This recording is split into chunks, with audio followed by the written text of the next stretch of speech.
কোটি কালিমাতুশ শুকর মহান আল্লাহ জাল্লা শানুহু আযজা ওয়া জাল আম্মা নাওয়ালুহু তিনার শাহী দরবারে যিনি মহিয়ান গরিয়ান দয়ার সাগর রহমানুর রহিম সেই রব্বে করিম যিনি আমাকে আপনাকে সুস্থ সবল রেখে আজকের এই সময়টুকু পর্যন্ত হায়াতের পুঁজিকে বৃদ্ধি করে দিয়ে তিনার পবিত্র ঘর জামি মসজিদে এসে উপস্থিত হওয়ার জন্য তৌফিক এনে ফরমায়েছেন। এই জন্য হৃদয়ের গভীর থেকে আমরা সেই মালিকের দরবারে কালিমাতুশ শুকর আদায় করি আলহামদুলিল্লাহ। নবী কুলের শিরোমণি সাইয়্যিদুল আম্বিয়া আহমদ মুহাম্মদ মুস্তাফা কিয়ামত দিবসের চিফ অ্যাডভোকেট কৃষ্ণ সুপারিশগার সেই আজিমুশ শান পয়গম্বর নবী মুহাম্মদুর রাসূলুল্লাহ সাল্লাল্লাহু আলাইহি ওয়াসাল্লামের প্রতি দরদ মাখা কণ্ঠে ভালোবাসা উদ্ভাসিত ভাষায় আমরা সকলেই একবার নবীর প্রতি দরুদ পড়ি সাল্লাল্লাহু আলাইহি ওয়াসাল্লাম। মুআজ্জাজ মুকাররম, আপনারা কেমন আছেন? আলহামদুলিল্লাহ। আপনি কেমন আছেন? আলহামদুলিল্লাহ। আমি আপনাদের দোয়ার বরকতে আল্লাহর রহমতে ভালো আছি আলহামদুলিল্লাহ। আজকে আমাদের আলোচনার বিষয় হলো, বিগত জুমায় আমরা আলোচনা করেছি বারজাখি জিন্দেগি তথা মৃত্যুর পর থেকে নিয়ে কিয়ামত দিবস টাইম হওয়া পর্যন্ত যেই সময়টুকু এটাকে বলা হয় বারজাখি জীবন, বারজাখি জিন্দেগি বা বারজাখের জগৎ, যেটা পর্দার আড়ালে।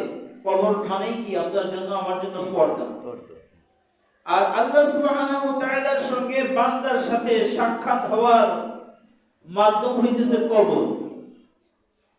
কবর ছাড়া আল্লাহ তাআলার সঙ্গে বান্দার সাক্ষাৎ হবে না। এই জন্য পৃথিবীর জমিনে আমাকে আপনাকে পাঠানো হয়েছে, কবরের উপযুক্ত হয়ে আমাকে আপনাকে কবরে যেতে হবে।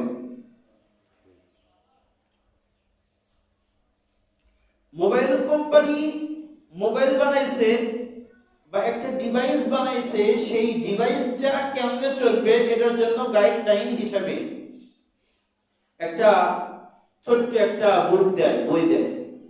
সেই বই অনুপাতে সেই মোবাইলটা চালাইতে হয়, সেই ডিভাইসগুলো চালাইতে হয়। ঠিক আল্লাহ সুবহানাহু ওয়া তাআলা আমাকে আপনাকে সৃষ্টি করেছেন, এরকম গাইডলাইন হিসেবে কোরআনুল হাকিম দিয়ে দিয়েছেন, এবং সেই কোরআনকে ফলো করে আমাকে আপনাকে চলতে হবে। যদি এই অনুযায়ী চলতে পারি তাহলে চির সুখের জান্নাত আমার আপনার মিলবে।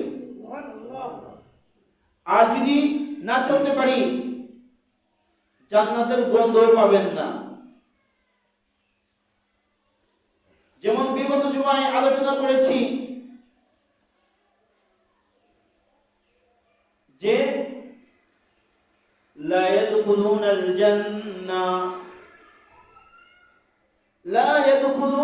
জান্নাতা হাত্তা ইয়ালজাল জামাল ফি সামিল কিয়াত। মালিক তার কালামুল্লাহ শরীফে বর্ণনা করেন, ওই ব্যক্তির জন্য জান্নাত পাওয়া কঠিন, ওই ব্যক্তির জন্য জান্নাত পাওয়া কঠিন যেই ব্যক্তি মালিকের নাফরমানি করেছে, মালিকের হুকুম মানে নাই, পয়গম্বরের তরিকায় জীবনকে গচ্ছিত করে নাই, সুসজ্জিত করে নাই, এমন ব্যক্তির জন্য জান্নাত পাওয়া কঠিন। কেমন কঠিন? হাত্তা ইয়ালজাল জামাল ফি সামিল খিয়াত। একটা সূচের আগা দিয়ে, সূচের ওই সূচ দিয়ে যেমন একটা আস্ত উট বাহির হওয়া সম্ভব না, নাফরমান ব্যক্তির জন্য জান্নাতে যাওয়া সম্ভব না। দুনিয়ার বুকে আমরা সকলে কুলি মজুর, দিন মজুর, কুলি মজুর, দিন মজুর। দুনিয়াতে কষ্ট করলাম, উখরবি জিন্দেগি তথা বরজাখে কবরে যেও যদি কষ্ট করি তাহলে আপনার সফলতা কোথায়? কোথায় গিয়ে ঠেকলাম? কোথায় আপনার আমার সফলতা কোথায়? আল্লাহর পয়গম্বর বলতেছেন, কুলু লা ইলাহা ইল্লাল্লাহ তুফলিহুন। যেই বান্দা বলবে লা ইলাহা ইল্লাল্লাহ তুফলিহুন, সেই ব্যক্তি সফলকাম। এই লা ইলাহা বললেই যে আল্লাহ ব্যতীত কোনো মাবুদ নাই, মুহাম্মদুর রাসূলুল্লাহ সাল্লাল্লাহু আলাইহি ওয়াসাল্লাম আল্লাহ তাআলার রাসূল, আল্লাহ তাআলার বন্ধু, এই কথা বললেই তার জন্য সফল কাম, সে কামিয়াবি। কিন্তু কামিয়াবি কোন দিক দিয়ে? লা ইলাহা ইল্লাল্লাহ বললাম, আল্লাহ ব্যতীত কোনো মাবুদ নাই, মসজিদের বাইরে যায় আরেকজনকে মাবুদ বানাইতেছি। মসজিদের বাইরে যায় আরেকজনকে মাবুদের উপরে উঠাইতেছি। আপনি যদি একটা মিল ইন্ডাস্ট্রিজ করেন, সেই ইন্ডাস্ট্রিজ থেকে, সেই ফ্যাক্টরি থেকে যদি আপনার লোকসান আসতে থাকে, আপনি যদি বছরকে বছর আপনার সেই ফ্যাক্টরিতে যদি লস হয়, লাভ অংশ পাওয়া যায় না, তাহলে সেই ফ্যাক্টরি কিন্তু আর রাখবেন না। তখন সেই ফ্যাক্টরি ভেঙে দিয়ে মুরগির ফার্ম করতে আপনি বাধ্য হবেন। ও মুসলমান ইমানদার, তুমি যদি কালেমা লা ইলাহা ইল্লাল্লাহ এটা পড়া, এটার পরিপূর্ণ হক হুকুম আদায় করে জিন্দেগি যাপন না করতে পারো, তাহলে মালিক তোমাকে জান্নাতের গ্রাম পর্যন্ত শুকাইবে না, জান্নাতের গ্রাম পর্যন্ত তোমার নাকে আসবে না। তোমাকে দুনিয়াতেও যেমন আগুনে জ্বলেছো, উখরবি জিন্দেগিতেও তুমি অগ্নি শাখায় জ্বলতে থাকবা।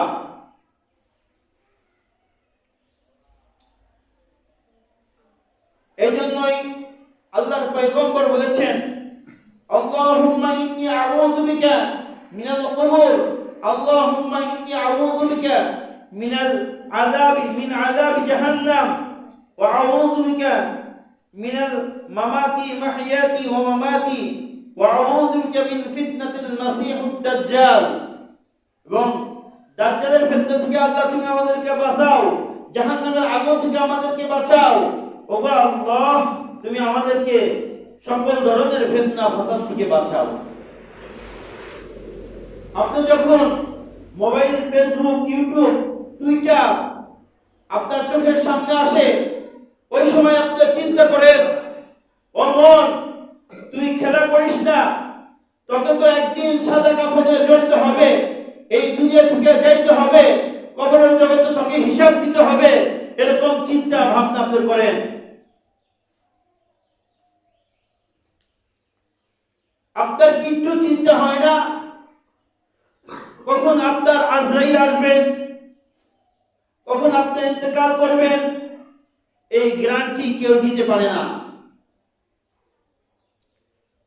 আর এই চিন্তা চেতনায় যারা মগ্ন, এই চিন্তায় যারা চিন্তিত, যারা শাহাদাত বরণ করবে, আল্লাহর রাস্তায় যারা কাজ করবে, তাদের উপর বিপদ আপদ বালা মুসিবত আসবে। কুরআনুল হাকিমে আল্লাহ বলেছেন, সেই বিপদগুলো কেমন?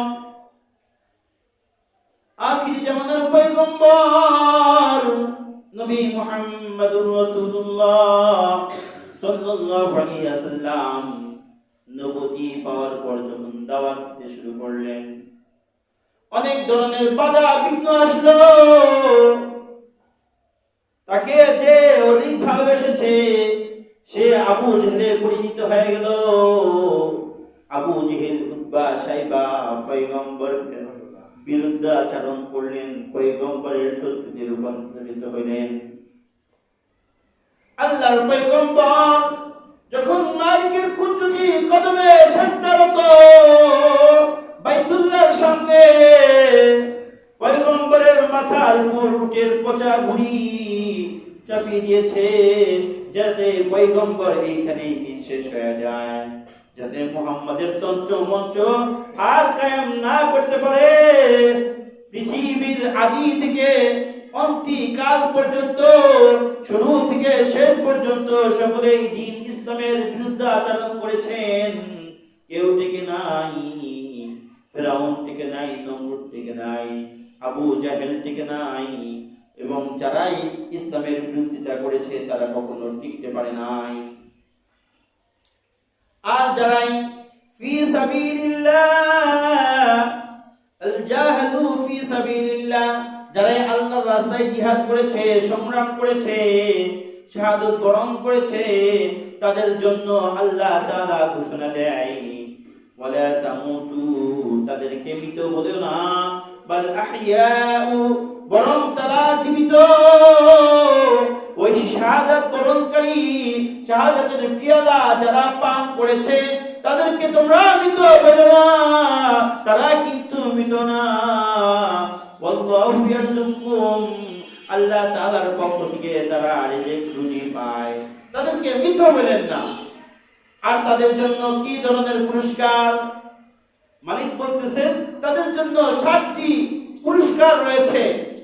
নাম্বার 1, তারা যখন শাহাদাত বরণ করে তাদের রক্ত, যখন শহীদের রক্ত জমিনে পড়ে, পড়া মাত্রই তাদের জিন্দেগীর সকল গুনাহ খাতা মাফ হয়ে যায়।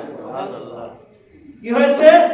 1 নম্বর হইতেছে যখন শহীদ শাহাদাত বরণ করে তার দেহের সেই টকবক রক্ত যখন জমিনে পড়ে, জমিনে পড়তে দেরি, তার সমস্ত গুনাহ খাতা মাফ করতে দেরি নাই, তার গুনাহ খাতা সঙ্গে সঙ্গে মাফ হয়ে যায়। 2 নম্বর, তার জন্য জান্নাতের কোন স্থানে সে বসবাস করবে সেই স্থান জান্নাতটা দেখায় দেওয়া হয়। 3 নম্বর,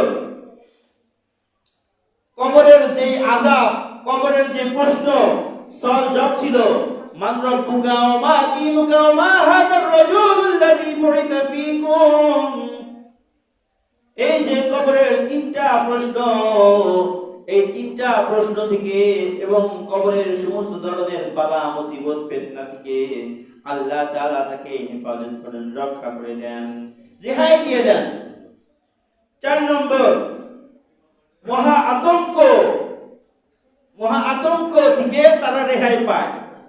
সেই মহা আতঙ্ক কি?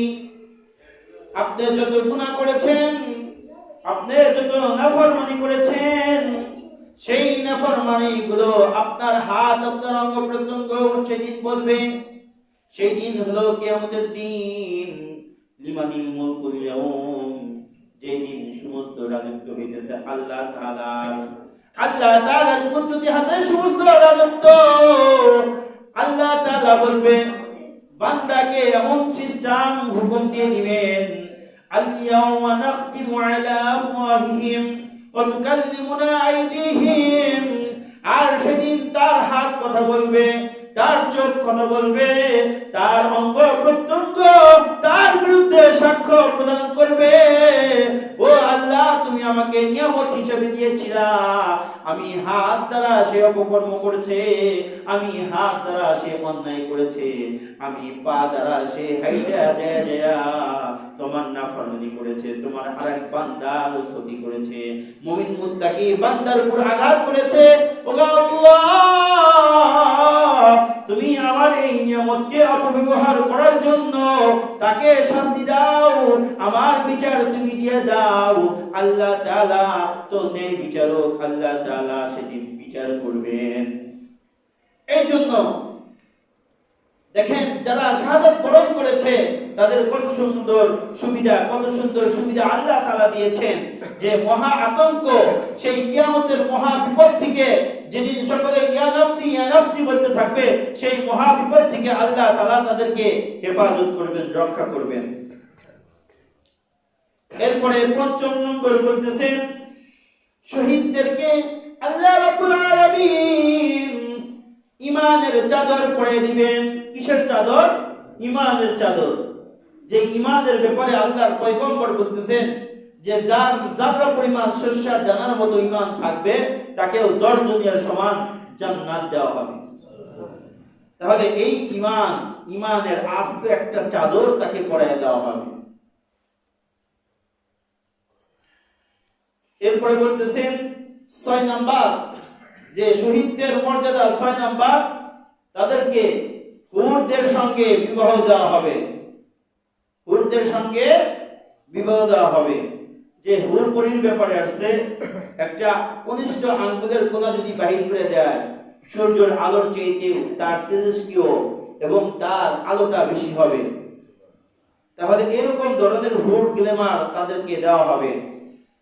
আর 7 নাম্বার, ওই শহীদ ব্যক্তিকে আল্লাহ সুবহানাহু ওয়া তাআলা অনুমতি দিবেন যে তোমার আত্মীয় স্বজনদের ভিতরে 70 জনকে, যাদের জন্য জাহান্নাম ওয়াজিব বা এরকম নাফরমানি, 70 জনকে, নাফরমান 70 জন বান্দাকে জান্নাতে নিতে পারবে। মানে ওই শহীদ ব্যক্তি তার আত্মীয় স্বজনের ভিতর থেকে সুপারিশ করে 70 জনকে জান্নাতে নিতে পারবে। তাহলে শহীদদের মর্যাদা কেমন দিবেন আমরা? 1 নাম্বার, তাদের রক্ত জমিনে পড়ার সাথে সাথে গুনাহ সকল কিছু মাফ। 2 নাম্বার, তাদের 2 নাম্বার দিবেন, তাদের জান্নাতে জায়গা দেখা দিবেন। 3 নাম্বার, কবরের আযাব ভয়াবহতা থেকে রক্ষা দিবেন। 4 নাম্বার, মহা ক্লান্তিকাল তথা কিয়ামতের সেই সংকটময় মুহূর্ত, ভীতি সাব্যস্ততে মানুষ থাকবে, সেইখান থেকে আল্লাহ তাদেরকে হেফাজত করবেন। 4 নাম্বার, আল্লাহ তাআলা তাদেরকে ঈমানের চাদর পরে দিবেন। 6 নাম্বার, হুরদের সঙ্গে বিবাহের ব্যবস্থা করবেন এবং আত্মীয় স্বজনের ভিতর থেকে 70 জনকে জান্নাতে নিয়ে যেতে পারবেন। আর আল্লাহ তাআলা অন্যত্র আয়াতে বলতেছেন, ইন্নাল্লাযীনা ক্বালু রাব্বুনা আল্লাহ, ইন্নাল্লাযীনা ক্বালু রাব্বুনা আল্লাহ সুম্মা ইসতাকামু ফালা খাউফুন আলাইহিম ওয়ালা হুম ইয়াহজানুন। আপনি যদি ঈমানদার হন, তাগুত যতই শক্তিশালী হোক, সেটা মাকড়সার জালের মতো উড়ে যাবে।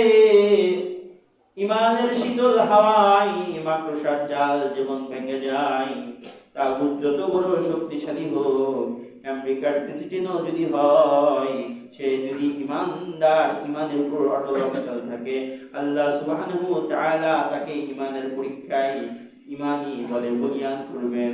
এমন বলিয়ান করবেন, নারে তাকবীর হুঙ্কার দেওয়ার সঙ্গে সঙ্গে তাগুতি শক্তি ইঁদুরের গাথায় পালানোর মতো জায়গা পাবে না।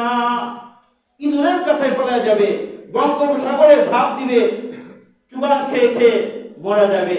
এই জন্য আমরা সকলেই ঈমানের বলে বলিয়ান হব। বাজে কত?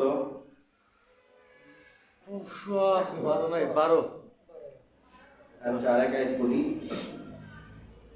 এই জন্য আমাদের কি করতে হবে? নামাজ, কালাম, ইসলামী আরকান, রুকু, এগুলো আমাকে মানতে হবে, আপনাকে মানতে হবে। মুসলমান হয়ে কবরে যেতে হবে। আজ দুনিয়াতে আপনি যদি অপরাধ করেন, চুরি করেন, তাহলে দেখবেন 3 জন লোক এসে আপনাকে মারতেছে, চুরির জন্য মারতেছে, আর 2 জন লোক এসে আপনার ব্যাপারে সাফাই গাইতেছে যে মাইরো না, থাকিয়া দেখি ভুল করছে।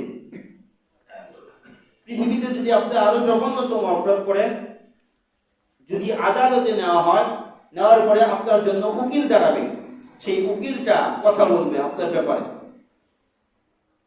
কথা বলবে, সুপারিশ গাইবে যদি আপনার বিপক্ষে উকিল থাকে।